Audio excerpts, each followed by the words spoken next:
Hi, everyone. Welcome back to Connect Care 3 Fat Loss Mini-Series. I'm your host, Phil Thompson.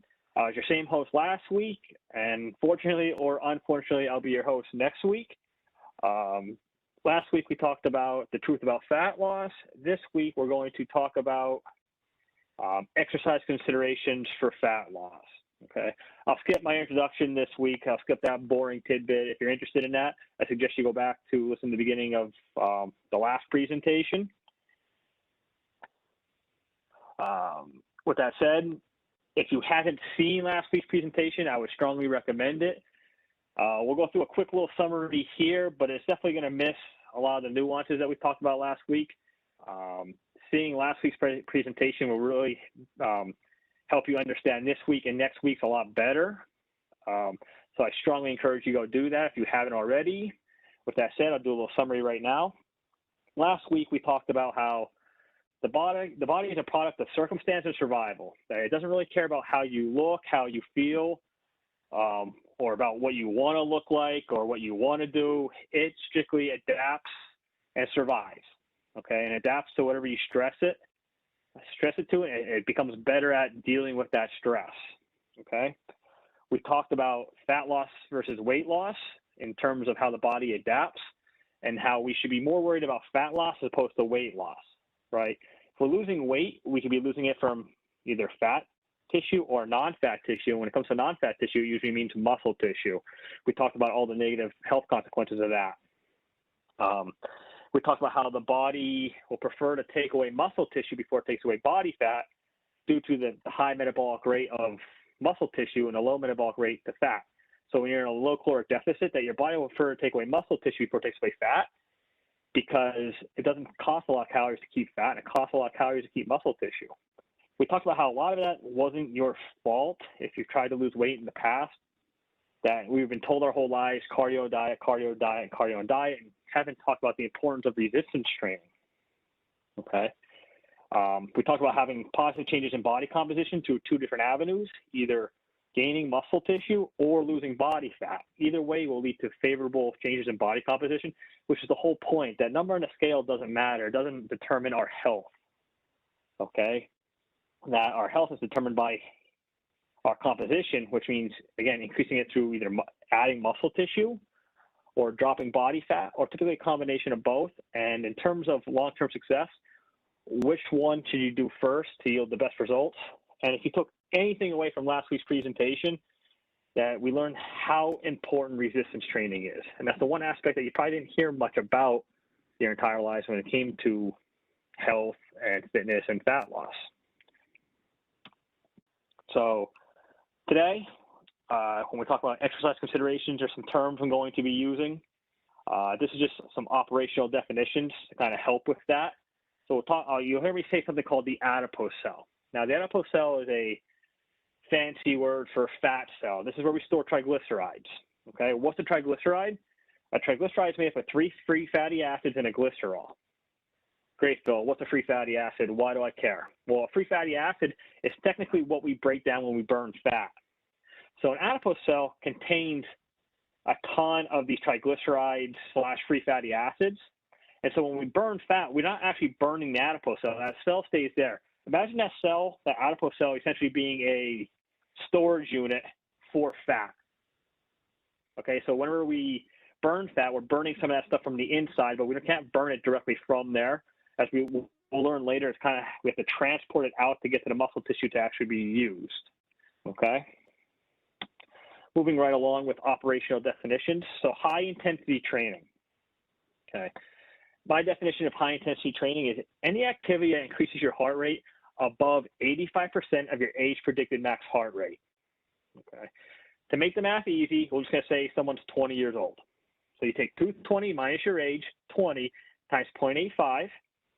That equals 170 beats per minute. So anything that gets your heart rate above 170 beats per minute would be considered high intensity exercise or high intensity training. It consists of just about anything that gets your heart rate high enough to do that. Today we're going to talk about mainly resistance training, which could consist of free weights, machines, etc. Anything where you're progressively stressing the muscles through some form of resistance. And then fast-paced movements or high-intensity interval training which usually is any form of like what you consider like what you would normally consider cardio, but then a faster pace for like small periods of time followed by rest periods. Same kind of like with resistance training, right? Resistance training is HIIT training, where you're exerting yourself hard for so many reps and then you take a rest period. We do the same thing with high intensity interval training on cardio machines, but only we go by time instead of reps. Low intensity training is any activity that increases your heart rate above resting, but staying below 60% of your age predicted max heart rate. So we'll use that same age at age 20. 220 minus 20, of course, is 200, times 0.6 equal 120 beats per minute. So keeping your heart rate below 120 beats per minute is what I would consider low intensity training. Usually consists of walking, activity of daily living, cycling, swimming, elliptical, any of those cardio machines. But again, moving at a slower pace intentionally, trying to keep your heart rate below 120. This is typically what a lot of people do accidentally when they're doing cardiovascular exercise. You know, I see it all the time at the gym where people are kind of just essentially shuffling their feet while they're watching their phone or their iPad. Here we go, the big diagram for the day. This is a very, very brief overview of metabolism. Yes, you heard that right. This is considered a brief overview of metabolism. I could probably spend 2.5 hours on this slide alone, but I won't bore you with that. What we're mainly going to focus on today is the adipose tissue part, the blood, and the muscle tissue, okay? So if you remember back during the operational definition slide, I talked about the adipose cell, or adipose tissue, okay? What makes it difficult in terms of burning body fat is the body has 3 energy systems, okay? We have our fast or our immediate energy system, we have our intermediate energy system, and our long-term energy system. So our immediate energy system kind of consists right here in the muscle tissue. ATP is essentially the usable form of calories. So when we say we're burning calories or energy, this is what we're talking about. We're turning calories into the usable form being ATP. It's not important to know what that is, but essentially our immediate energy system here in the muscle tissue, right here, you can see it's one step, it's fast. We can make energy very quickly from something called phosphagen. Not important to know, but is our immediate energy system. So as soon as we start a high intensity activity, this is the main energy system we use. We also have our glycolytic system, or glycogen or carbohydrates. You know, we store that in the muscle. We also store some in the liver, which has to travel through the blood to get to the muscle tissue.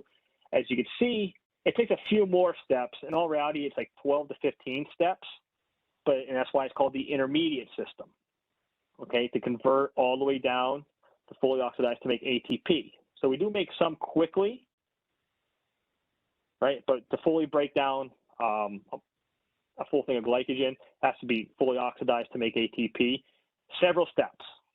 So again, our intermediate system, our long-term system is coming from fat tissue, which you can see isn't in the muscle tissue. Now we do store some triglycerides in the muscle tissue, and our body will prefer to take that first, any type of intramuscular fat that we have. But typically when we're talking about burning fat, we're talking about the fat outside of the muscle tissue. And what happens is, to get those free fatty acids to be released from the adipose cell, we need something called hormone-sensitive lipase, okay?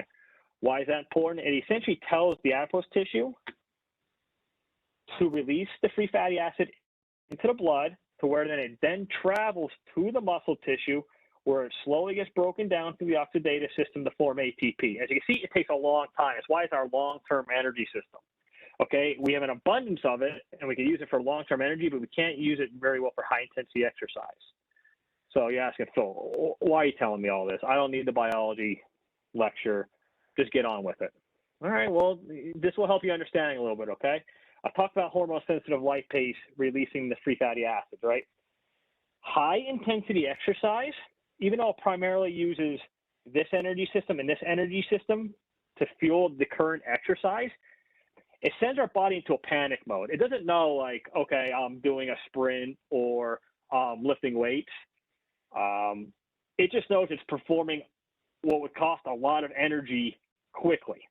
So yes, it's primarily using your ATP and glycolytic system to feed, to fuel the immediate exercise, but your body starts thinking long term. It starts thinking, okay, I have a very short amount of this to supply it. I have a decent amount of this to supply exercise. This is where I have a ton of stores.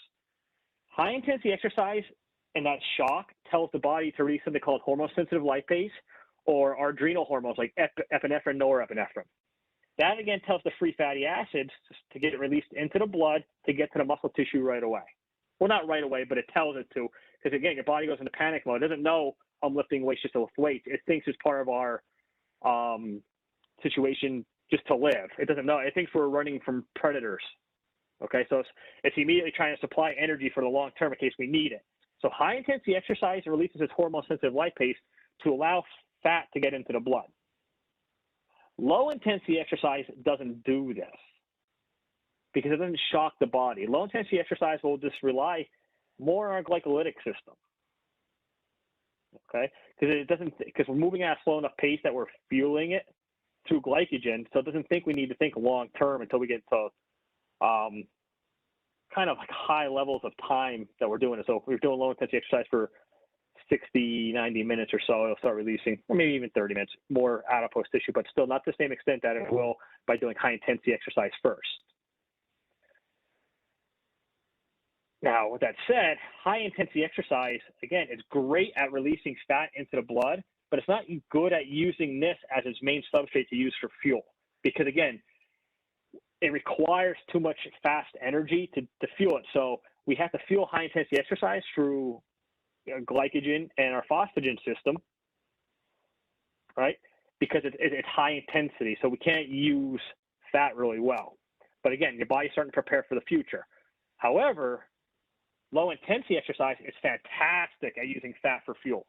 Horrible at putting in the blood, but good at picking it out of the blood. This will be important in a few slides. So let's go back to high intensity exercise. Resistance training, okay, burns a ton of calories, not only during, but after, okay? You have to remember, your body, we don't grow while we're lifting the weights. It'd be cool if we did. I'd be all about it. But it's actually a long cascade system of events that takes place afterwards. When you resistance train properly, again, you're stretching your body into thinking, for whatever reason, that's part of my everyday need to survive, that I'm stressing my body in a way that's telling me I need to get bigger and stronger. So as you tear that muscle down through resistance training, your body goes into repair mode to not only build that muscle tissue up to where it was, but beyond where it was, trying to adapt to become better, right? Because that's what our body does. It responds to stress and responds accordingly. It adapts. That costs a lot of calories for our body to continue to try to add muscle tissue. Not only the act of making new contractile units, but everything that goes into place about fixing the old ones and replacing the ones that are too broken down, and then adding new ones, almost like paying workers to build a building. You're not just paying for the building parts, but you have to pay the workers to put it together. That all costs energy.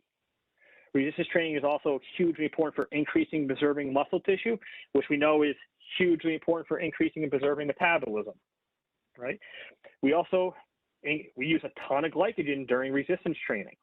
For everybody out there that's, carbophobic, trust me, I'm with you. I was like that at one time. Resistance training uses a ton of glycogen, a ton of carbohydrates for fuel. It has to. This is awesome because what does that mean? It means you can eat more carbohydrates. And again, it's just going to go toward building and replenishing as opposed to spilling over to the fat stores. Okay. Increases our ability to store glycogen. This is going to be a huge thing next week when we talk about the nutritional aspect of everything. Okay, if you could store more glycogen, that means you could eat more carbohydrates before it starts getting stored in the adipose tissue and turn to fat. Essentially what I'm saying is if you resistance train properly and you add muscle tissue, you can eat more food and lose weight. Doesn't that sound like more fun? I sure think it does. Again, It's great for getting fat released into the blood due to telling the body to release hormone-sensitive lipase and putting fat into the blood. But again, not good at using the fat once it's in the blood. Remember, because the intensity is too high. Okay. Resistance training will lead to the largest, fastest changes in your body composition, bar none. Pairing a resistance training program with a nutritionally sound nutrition program will elicit the most bang for your buck compared to any other exercise alone. Okay.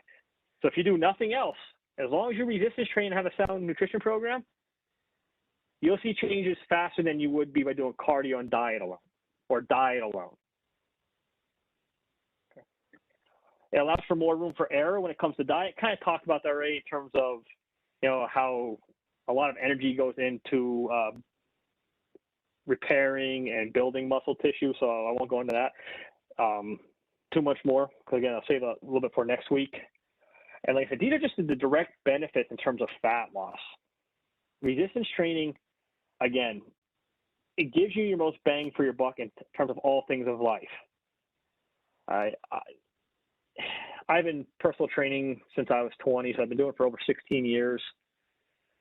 And what's really, I'll use the word amazing because I can't think of a better word right now, is everyone I've ever trained, I got them to start doing a resistance training program, say how much easier their everyday life is, their activities of daily living, and their quality of life. Being stronger makes your life easier. Okay, all the chores you have to do is easier when you're stronger. Pushing a vacuum, carrying groceries, all that type of stuff.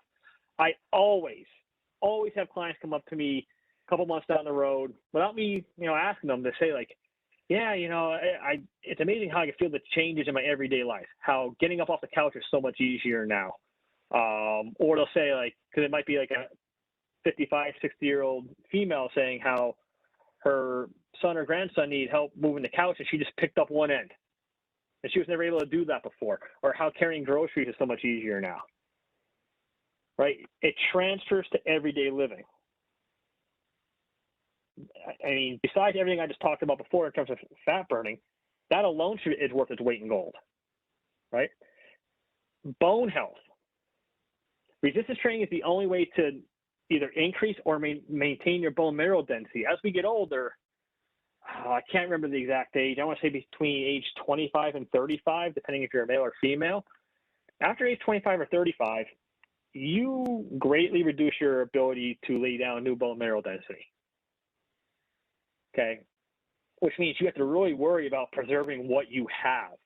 The only way to do that is through resistance training. Resistance training stresses the bones the same way it stresses the muscle tissue. Again, only the bones and muscle we stress are the bones and muscle that will see adaptation. That stressing the bone, again, tricks your body into thinking, hey, I need to keep that. So it works harder at maintaining that bone mineral density. Cycling won't do that. Running does it a little bit for a small period of time, but not for very long because for a lack of progressive overload. Swimming, the exact opposite. Everyone likes to tout how swimming is the greatest activity you can do. Wrong. Resistance training is the greatest activity you can do, and this is a big reason why it beats it. There's been studies, people that spend too much time in the pool and they don't do any resistance training typically show lower amounts of bone mineral density compared to sedentary individuals. Why? There's no gravity acting in the pool. So when you're outside the pool and you're really standing up, you're resisting gravity. So you're at least getting some resistance to your spine not being in the pool. So your body's resisting that.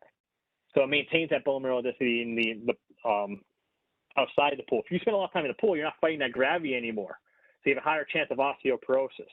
It's kind of the same thing with astronauts, right? We know astronauts, a big fear for them is bone mineral density because they don't have gravity in space, right?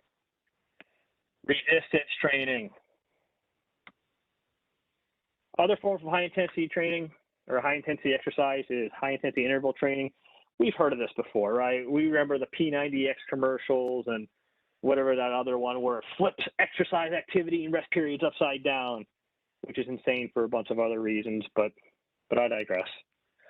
High intensity interval training is great. It has a lot of great qualities to it, but not as many as resistance training does. Okay, so everything about the list right here is everything that resistance training already has without having all the other benefits we get from resistance training. So yes, it burns a lot of calories during and after through the same avenue in terms of like repair and healing.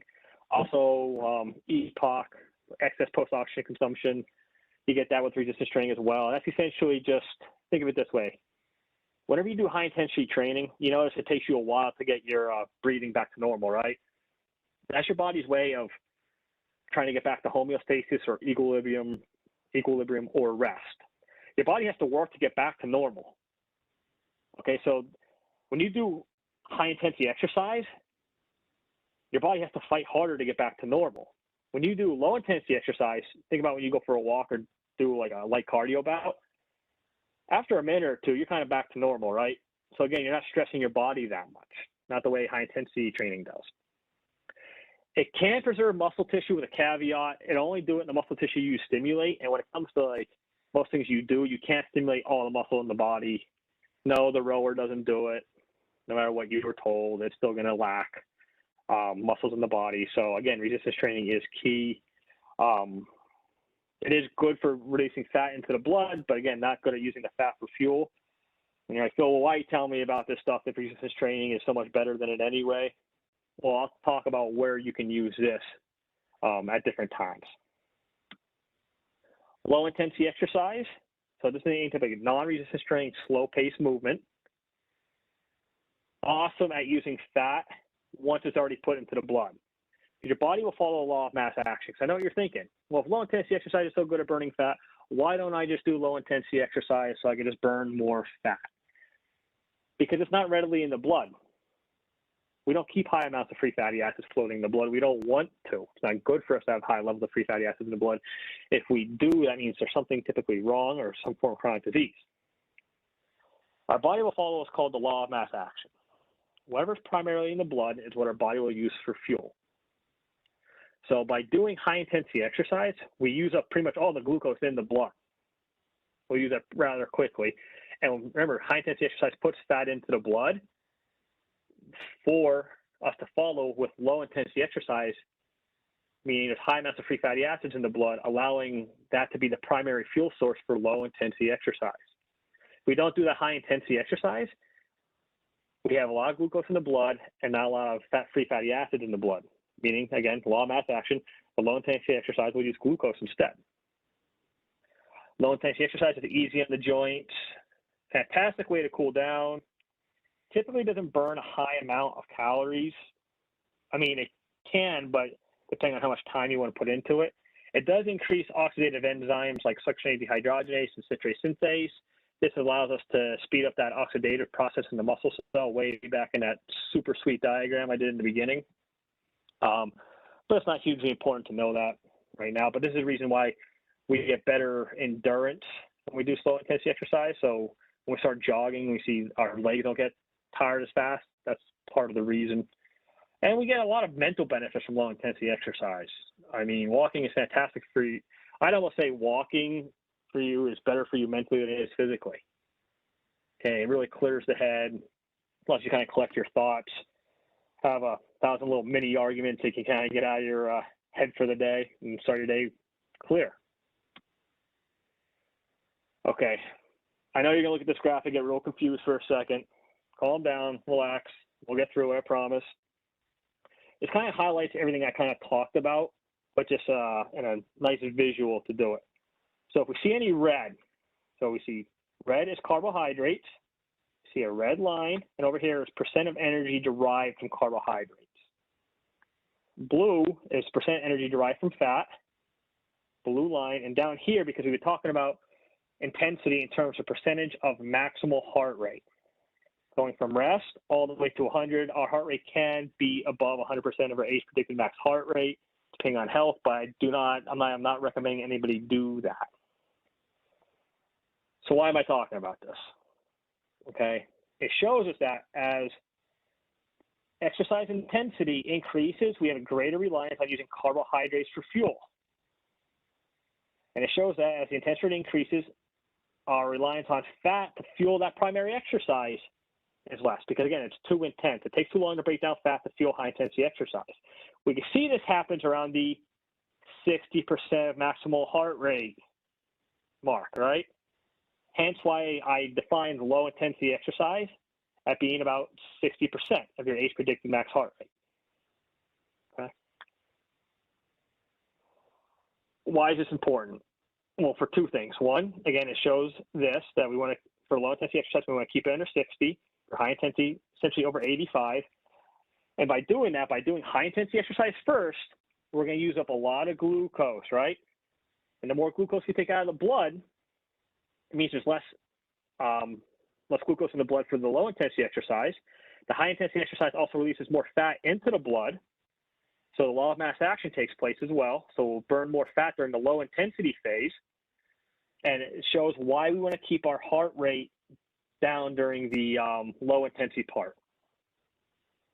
Okay. Essentially what you want to do is you want to do your high-intensity exercise to cause all these adaptations, right, to use a lot of glucose, to give this the stimulus for growth, for muscle growth. And this also, high-intensity exercise also puts a lot of fat in the blood to be used for fuel. And we follow that high-intensity exercise by doing low-intensity exercise right away, because it helps pick this fat out of the blood, because we release a lot of fat in the blood through the high-intensity exercise, but it just floats in the blood. We have to use it, and we maximize it by using it during low-intensity exercise right afterwards. Okay, so essentially you do your resistance training program, which uses glucose. It puts a lot of fat in the blood, and then we follow it up by doing low-intensity exercise, which picks that fat out of the blood. Because if we don't pick that fat out of the blood, it'll just continue to circulate. If it notices, okay, you're not really burning any more calories, you're at rest, you're not doing anything, it goes, okay, back home, back to the storage unit. It goes back to the adipose cell to be stored. And it does not necessarily go back to the same adipose cell.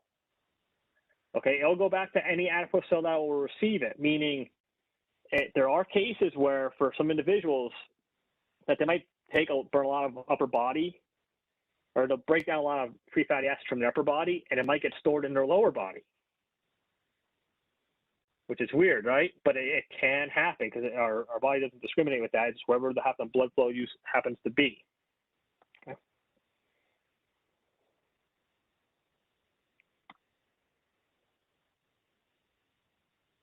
So what's the purpose of all this?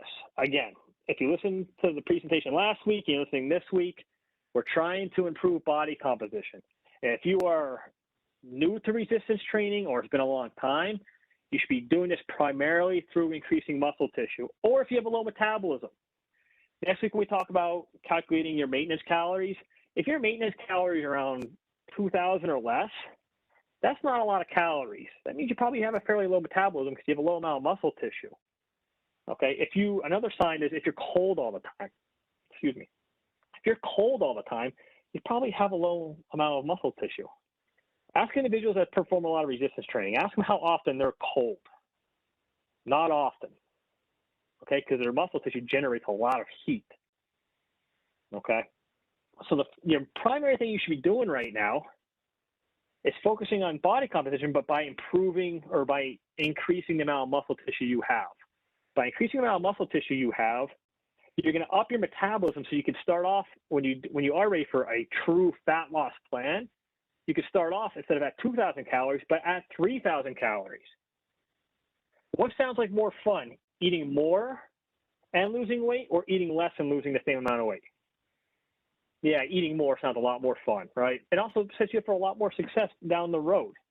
It increases your ability long term. And if you are new to all this, you'll probably still decrease. You're still very likely to decrease body fat while you're putting on muscle tissue. You're in this rare situation we talked about last week, being in a newbie state where you can recomp, meaning you can add muscle and burn fat at the same time. That only works in the very beginning, and that could last anywhere from 6 months to a year and a half, depending on how much you put into it and where you started. Why should this be your primary avenue besides the reasons we just talked about? Just increasing metabolism, thinking of it like a savings account. Like I said, you want to retire focusing on all your income just coming from Social Security, or do you want to build up a retirement fund first?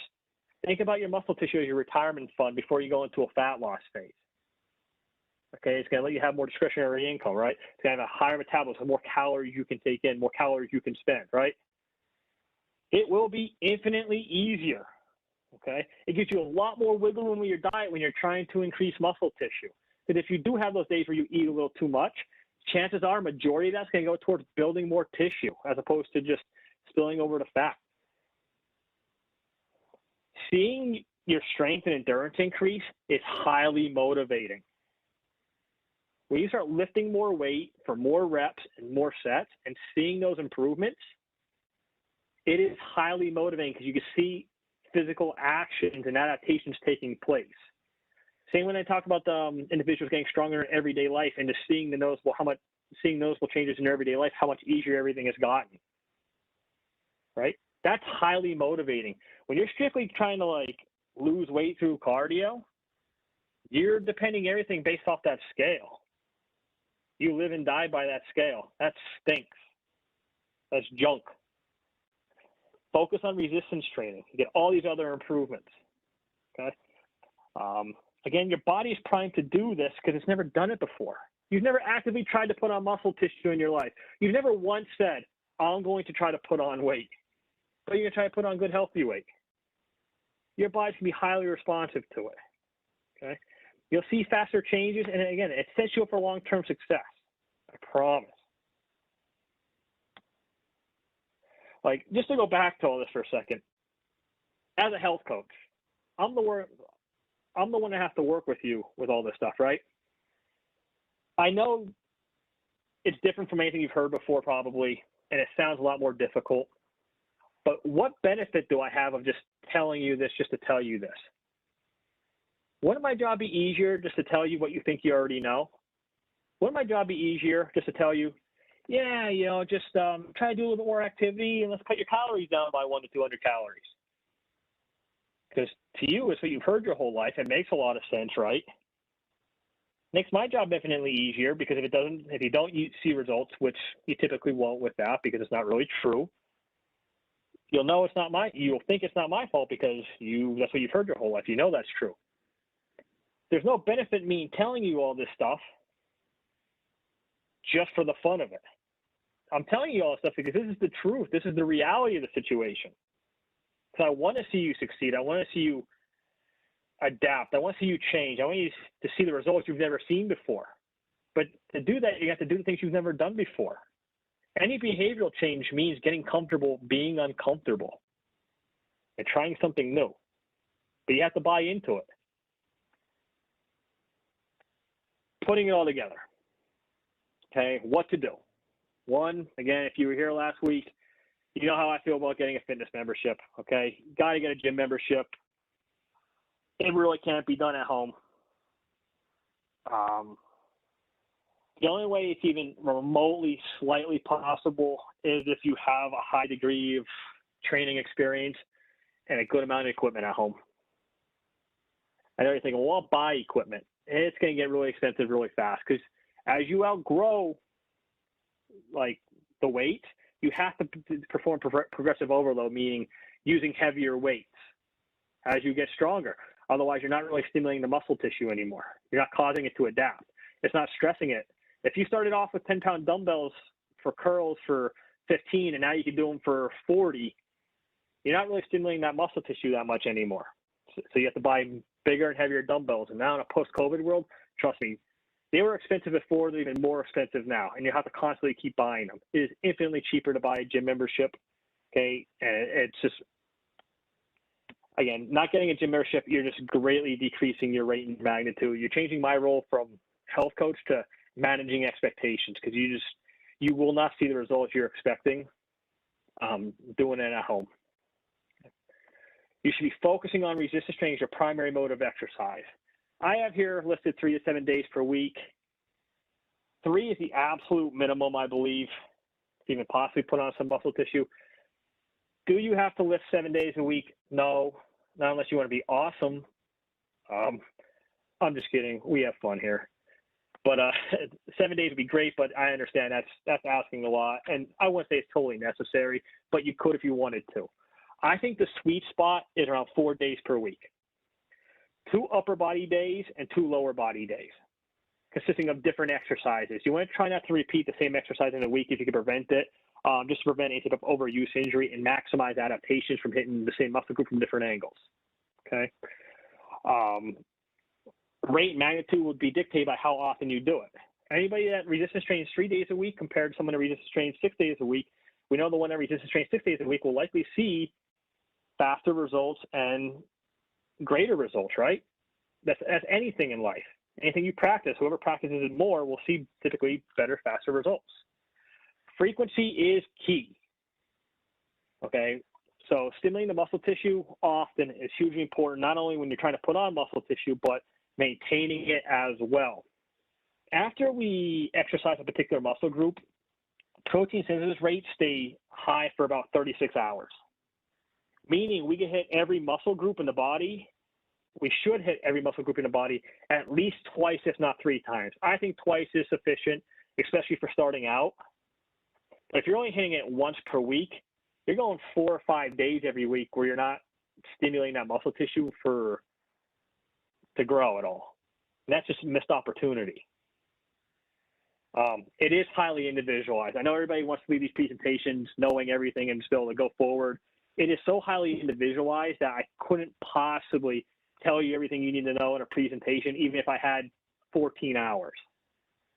Okay, because it's highly individualized to your training status, your equipment available, your injuries. It's why getting started with a health coach today is one of the best things you can do for yourself. Get started now. Don't even wait until next week's presentation because we have to get through paperwork and all that good stuff. Get started today. Even if you're even mildly interested, it's not going to hurt. There's no cost to you. It just gets the ball rolling on everything that you're trying to accomplish and trying to be ahead of the game. So again, focus on resistance training, your primary mode of exercise in terms of putting on muscle tissue. Then you want to follow up every one of your high intensity training sessions or your resistance training sessions with low intensity training right after, okay? You want to keep the heart rate close to 100 beats per minute. It can get up to about 120% of your age predicted max heart rate. I find that 100 beats per minute is the sweet spot.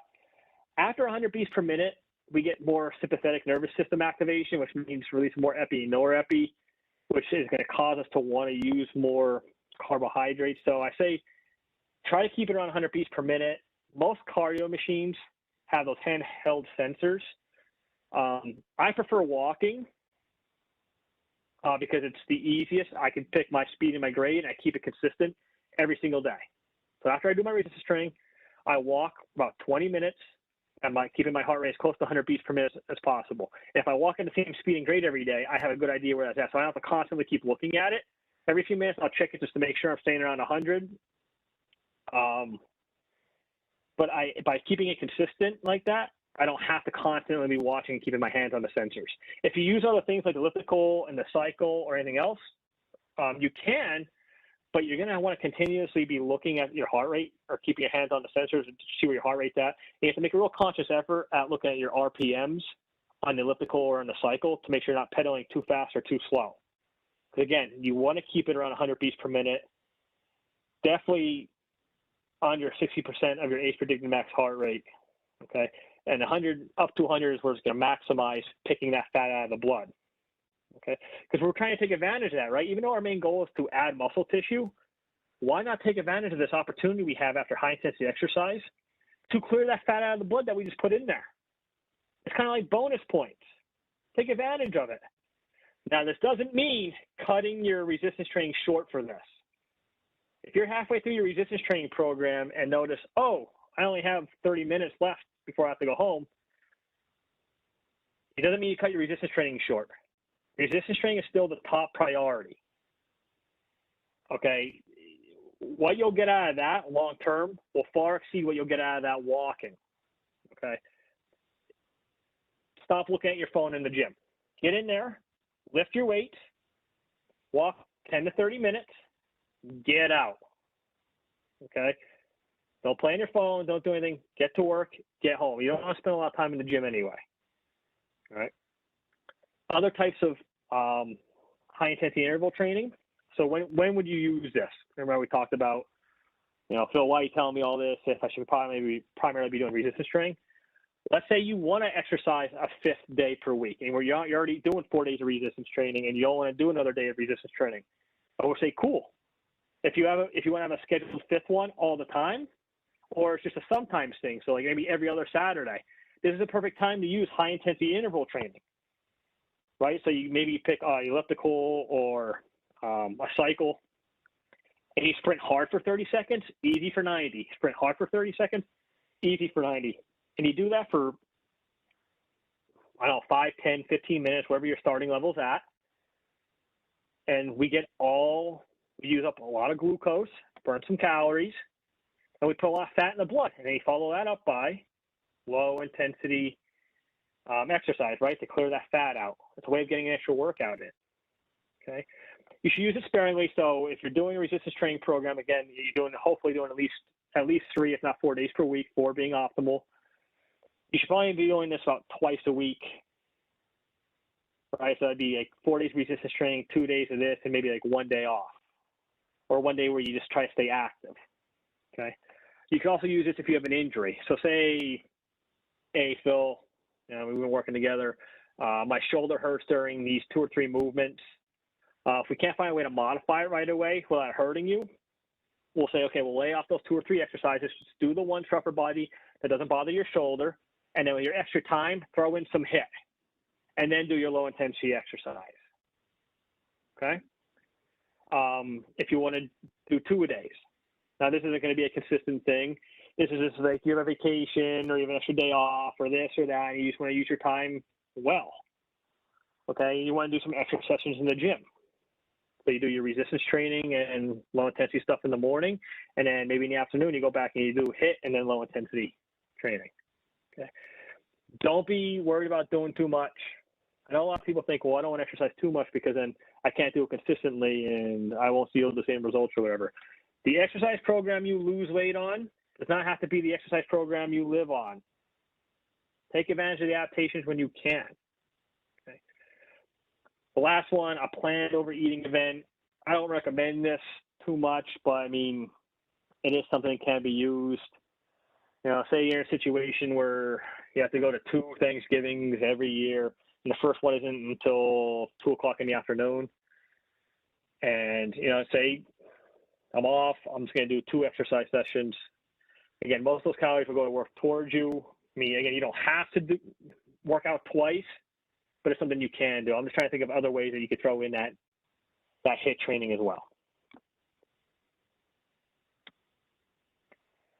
I threw this in there because I know we had a question last week about, well, how many reps should I do and stuff like that. So essentially what we have here is on the bottom, we have repetitions, the rep max continuum on the top and the bottom. And we have strength, power, hypertrophy, which means increase in muscle size and muscular endurance.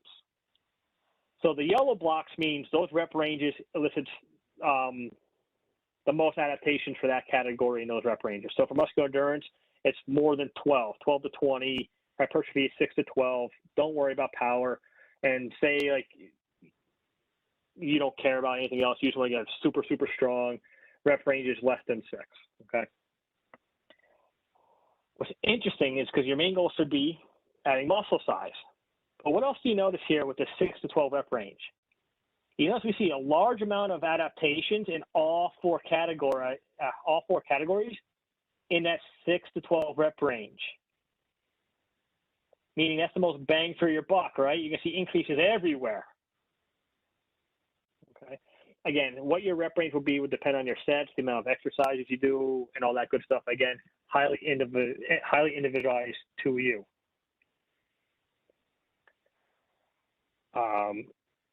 Right before we switch gears real quick, we're going to switch gears real quick. This is our chronic disease management and prevention team. You see we have nurses, health coaches, and dietitians. It's a multifaceted approach, so you have access to all of us. for your needs. Okay, who's eligible? If you've been diagnosed with diabetes, high blood pressure, cholesterol, obesity, obviously qualify. If you haven't been diagnosed yet, you qualify for a prevention program if you notice your numbers are starting to creep up, or if you have a family history of any of these chronic diseases. Why wait until you have the disease to start working on it? It is infinitely it's infinitely easier to prevent an issue before it's an issue, right? Why not take advantage of this? If you see your numbers are starting to climb up a little bit, start with a health coach today. Let's start preventing that problem, because you might not have to put nearly as much work into preventing it than you will have to essentially fix it.